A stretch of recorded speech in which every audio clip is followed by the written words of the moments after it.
A 34-year-old mother and hairstylist clocks out of work and vanishes.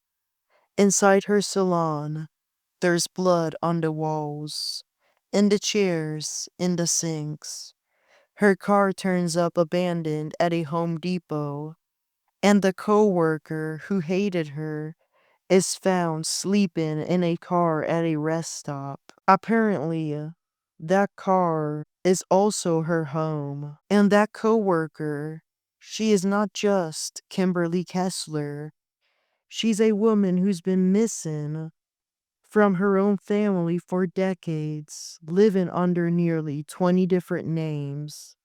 This is the case of Kimberly Kessler and the disappearance of Joleen Cummings. Welcome to Strawberry Ink. Today's episode covers the disappearance and presumed murder of Florida hairstylist Joleen Cummings, as well as the one responsible for it all, Kimberly Kessler, a drifter with a trail of aliases, lies, and disturbing behavior. This story includes violence, blood evidence, and alleged dismemberment, so listener discretion is advised. I will as well discuss something so gross, so I will let you know when I do, just to warn you. Kimberly Kessler grew up in Philadelphia, Pennsylvania, but at one point was living with her family in Butler, Pennsylvania. That is where she spent most of her early life. At 19, she disappeared from her family, and her mother reported her missing, believing something terrible might have happened to her. The police initially treated Kessler as a missing and possibly endangered young lady. The case eventually reached federal authorities, the FBI, who determined she was not in danger at all. Instead, she was moving around the country, hiding in plain sight, living in multiple states, under a list, a long one, of fake names. They could not locate her nor get in contact with her. Over the years, investigators would later say Kessler used at least 18 different aliases. Some identities belong to fugitives, and some even to dead people, like a girl who died in a car crash in Germany but was buried in the United States. By the time Kessler had effectively erased Kimberly and turned herself into a ghost on paper. Fast forward to Fernandina Beach, Florida. 34-year-old Joleen Cummings worked as a hairstylist at Tango's Hair Salon.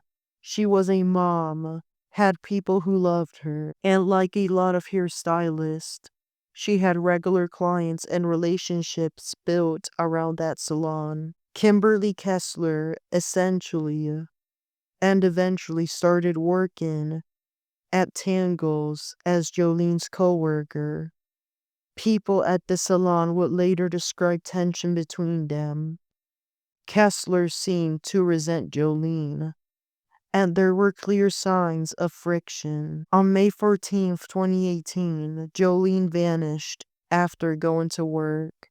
Her family never saw her again and reported her missing when she did not show up as expected. The police quickly realized her car, a key piece of her daily routine, was also missing, and they knew she definitely did not take the bus to work on that day.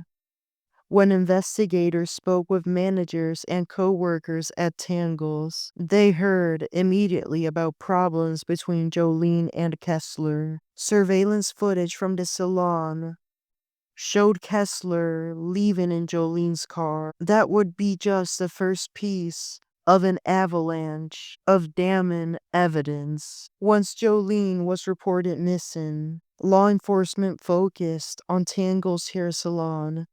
Detectives searched the business and found bloodstains throughout the walls, chairs, cabinets, and sinks. Testing confirmed it was the blood of Joleen Cummings. Investigators use luminol, a chemical that reacts with even cleaned up blood.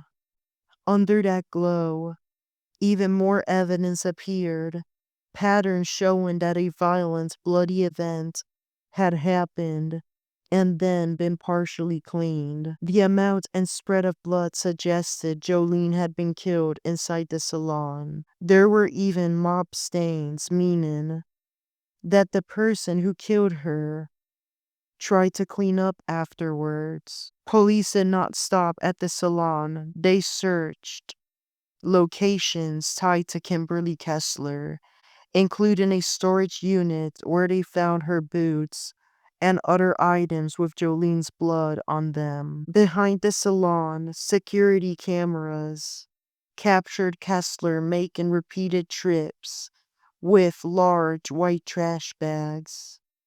In the footage, she looks exhausted, unsteady, hauling those bags toward a dumpster. Investigators came to believe those bags contained human remains or parts of Joleen's body. Surveillance also showed a large plastic bin being taken out and discarded. That bin was later found in the woods. Inside were blood evidence and fingernail fragment that tested positive as belonging to Joleen. Then the dumpster itself had already been emptied and its contents hauled to the Chesser Island landfill near Folkestone, Georgia. Law enforcement and the FBI searched the landfill extensively, looking for Joleen's remains or more evidence. Her body was unfortunately never found, but the blood, the bin, the fingernail, and the surveillance footage formed the backbone of the case that she had been killed, dismembered, and discarded. Therefore, she is a dead person with no funeral. How sad. On May 15th, Joleen's vehicle was found abandoned at the Home Depot in Yulee, Florida. That discovery tied directly back to the surveillance footage showing Kessler driving it away from the salon. On May 16, 2018, the police located Kimberly Kessler sleeping in a black Kia Soul at a rest area of Interstate 95 in St. Johns County, Florida. They took her into custody and booked her into the St. Johns County Jail. As investigators dug into her background, the picture got stranger. They discovered Kessler had cycled through at least 18 aliases, lived in dozens of cities, and essentially vanished from her original life years before. She had even been investigated by the FBI for identity fraud, but there was not enough evidence for a full fraud case at the time. At the time of Joleen's disappearance, Kessler was basically living in her car. She was not just a coworker with an attitude problem. She was somebody who had lived a big part of her life built on lies and stolen identities. Investigators also looked at Joleen's personal life, and one name that came up was Jason Gee. Jason had been on probation for drugs offenses and was wanted for violating that probation with new drug activity. On May 9th, 2018, days before Joleen vanished, Nassau County deputies responded to a domestic disturbance at Joleen's home in Hilliard, Florida. A neighbor had called about loud arguing and things being broken inside. By the time deputies arrived, Jason Gee was gone. Joleen told officers, or deputies, however you want to call it, that Jason had shown up uninvited and wanted to stay, but she asked him to leave. On May 15th, after Joleen had already disappeared, deputies found Jason hiding in an abandoned house just miles away in the same town. The interior of this abandoned home reportedly looked chaotic. like a serious fight had taken place, but there was no evidence of any criminal activity going on inside this home. It had just been abandoned and neglected. Jason was posing as the home's wooden floor, covering himself with cardboard. But deputies still spotted him. They still knew he was hiding in there. There was insufficient evidence to charge him with the domestic disturbance. However, he did become a person of interest in Jolene's disappearance. He had drugs on him when caught hiding in that abandoned home. Jason was taken directly to the Nassau County Jail, where he was held without bond for the probation violation and new substance charges. Jason eventually admitted to the probation violation, and with a plea deal, the 2 extra felony drugs charges were dropped. He served about 6 months in jail. That was his sentence, and was released the following October because he had not touched anyone during that domestic incident, and evidence tying him to Jolene's disappearance never materialized. He was not charged in the domestic disputes incident, nor the disappearance. Therefore, he was ultimately cleared as a suspect while serving his sentence for the probation violation at the Nassau County Jail. One twisted detail that investigators later discovered is that Kessler had been romantically involved with Jason Gia. Therefore, 2 jail inmates knew each other and were dating, and had issues with Joleen. Kessler clearly had issues with her too, but there was still no solid evidence linking Jason to the chaos itself. Prosecutor Donna Furston of Nassau County first charged Kimberly Kessler with grand theft auto, a felony, for taking and driving off with Jolene's car. Kessler was transferred from the St. Johns County Jail to the Nassau County Jail to face that charge. At her first appearance in the Nassau County Circuit Court, Judge James Daniel set her bond at $500,000. But even with a bond amount, she was not going anywhere. She was already a prime suspect in Jolene's disappearance. As more evidence came in, blood, surveillance, the storage unit items, all of that, investigators concluded that Kessler had likely killed Jolene with a pair of scissors. Prosecutor Furston presented the developing murder probe to a grand jury at the Nassau County Circuit Court. Judge Robert Foster ordered that Kessler be held without bond. In September, the grand jury reached an indictment for that Florida state probe, recommending a charge of first-degree murder. Furston unsealed the indictment, officially charging Kimberly Kessler with this most serious offense. The grand theft auto case would later merge into this murder case. Before Judge Daniel, Kessler pleaded not guilty to the charges. While awaiting trial at the Nassau County Jail, Kessler's behavior was volatile and disruptive. She went on a hunger strike at one point and had to be moved temporarily to the Duval County Jail for medical stabilization before returning to Nassau County. Her relationship with her attorneys was chaotic as well. Her first public defender, Jordan Beard, was repeatedly accused by Kessler of being Jolene's cousin, a claim for which there was no evidence. She shouted these allegations in court until Beard had enough and withdrew from the case. Kessler then received 2 new public defenders, Gregory Stevenson and Joseph Raich, but her behavior in jail escalated, In one incident, the Nassau County Jail experienced something super disgusting, and this is when I really have to warn you, if you're eating something, then please put it away or skip over because you may feel like throwing up. Anyways, Kimberly Kessler, this filthy woman, took a dump in her jail cell.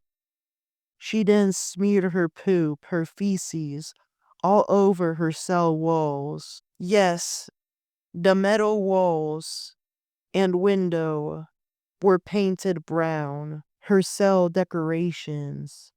And she not only decorated her cell with her own poop, she threw it at the guards with her bare hands. Prosecutor Thurston responded by charging Kessler with 2 felony counts of battery.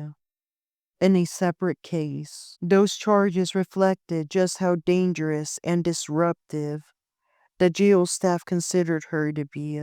Kimberly Kessler was finally put on trial in December 2021. From the beginning, she was openly defiant and disruptive in court. This is what she shouted out every time she was brought to court. Jordan Mir is Joleen Cummings' cousin. Jordan Mir is Joleen Cummings' cousin. That's how she sounded like, but a tone nastier than mine. A more redneck voice than mine. I cannot even imitate her. And it was so hard to understand what she was shouting. Because of her behavior every single day of that trial, Judge Daniel ordered her to be moved even during preliminary hearings, even during Zoom hearings. Judge Daniel ordered her to be removed from the courtroom day after day. And she ultimately did not sit through her own trial. Her lawyers stayed and represented her interests. But Kessler herself was kept away so the proceedings could continue. Judge Daniel refused defense motions to acquit her outright and left the decision in the hands of the jury. The jury in this case consisted of 6 members and 2 alternates.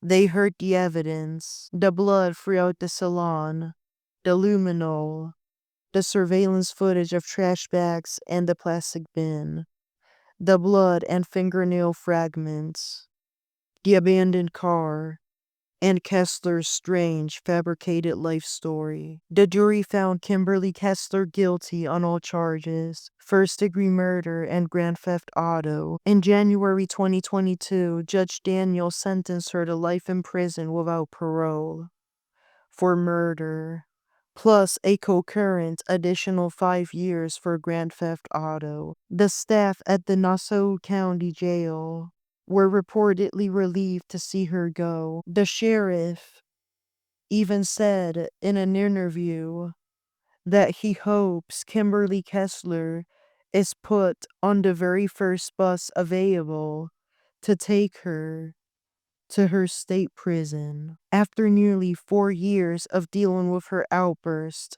hunger strikes, and assaults, the jail guards were excited that the nightmare was over. They were relieved. One guard even celebrated loading her onto the transport shuttle, making a rock on hand gesture as she left. Prosecutor Thurston dropped the pending battery charges against Kessler so she could be transferred immediately to state prison. She was aware that the sheriff of Nassau County and the jail staff have had enough with her, and it was not fair for them having to continue dealing with her after over 4 years. Kessler was dropped off at the Florida Reception Center in Ocala, Florida. Even there, the trouble continued.